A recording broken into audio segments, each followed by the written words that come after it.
Cell phone ఎంత ఉండిద్దండి? Cell phone ఎంత ఉండిది? 6 అంగళాలు ఉండిది. మనిషి ఎంత ఉంటాడు? 6 అడుగులు ఉంటాడు.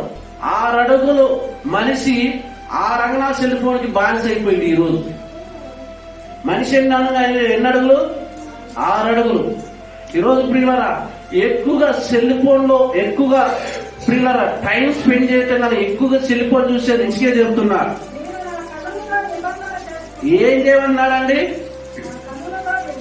నా కన్నులతో నిబంధన. మన కన్నులతో నిబంధన చేసుకుంటామా? అవునండి. ఈరోజు చూడండి 6 అంగళాలు ఉన్న సెల్ ఫోన్ కి 6 అడుగులు మనిషి బానిసగా మారిందంటే సెల్ ఫోన్ యొక్క పవర్ ఏంటో చూడండి. సెల్ ఫోన్ యొక్క విలువేంటో ఒకసారి ఆలోచన. ఏ వ్యక్తినైనా పడగొడుతుందండి అది.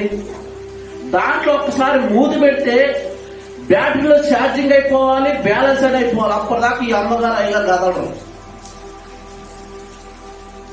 అంటే ఏది చూస్తున్నావు? బయటకు వచ్చేది చూస్తున్నావా? కుటుంబానికి సంబంధించింది చూస్తున్నావా? పిల్లలకి సంబంధించింది చూస్తున్నావా?